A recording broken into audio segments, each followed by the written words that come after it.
Coucou tout le monde, alors aujourd'hui je vais vous préparer le pain pidé. Alors le pain pidé qui est une recette turque. Donc pour cette recette il va nous falloir 500 g de farine, un œuf, 150 ml de lait tiède, 150 ml d'eau tiède, une cuillère à soupe de levure boulangère instantanée, une cuillère à soupe de sucre, une cuillère à café de sel, 50 ml d'huile d'olive ou bien de l'huile tournesol, une cuillère à soupe de lait et une cuillère à soupe d'huile, et ainsi que des graines de nigel ou des graines de sésame. Dans un pétrin, on va venir verser les 150 ml de lait tiède ainsi que les 150 ml d'eau tiède. Ensuite, on va mettre la cuillère à soupe de sucre ainsi que la cuillère à soupe de levure boulangère instantanée. On va laisser la levure monter pendant 5 à 10 minutes dans le mélange.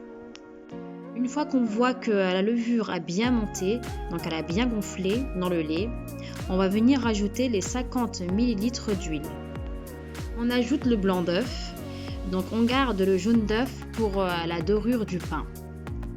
Ensuite, je rajoute la farine ainsi que la cuillère à café de sel. Je pétris bien jusqu'à ce que la pâte elle se ramasse. Une fois que la pâte est bien ramassée, la pâte elle doit être un peu collante et aussi elle doit être bien détendue. Donc une fois que la pâte s'est bien ramassée, on va venir la couvrir et laisser la pâte doubler de volume, au moins pendant 1 heure. Après que ma pâte a bien doublé de volume, on va dégazer la pâte et on la retire du bol.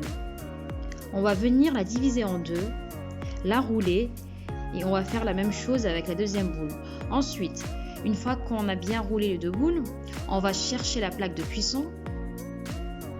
Alors surtout ne pas oublier le papier sulfurisé pour pas que la pâte colle sur le plateau. Poser les deux boules sur le plateau et couvrir et laisser la pâte encore une fois doubler de volume, au moins pendant 5 minutes.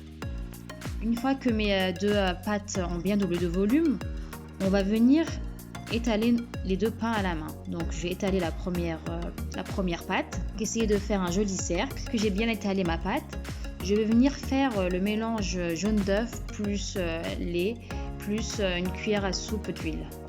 Alors une fois que j'ai bien mélangé ma préparation, je vais venir badigeonner mes petits pains avec le mélange. Alors j'hésite pas à badigeonner avec la main. Ensuite avec nos doigts, on va venir faire un cercle tout autour du pain et aussi des petits quadrillages au milieu. Enfin, rajouter les graines de sésame ou bien les graines de nigel par-dessus le pain et enfourner le pain dans 20 minutes à 210 degrés.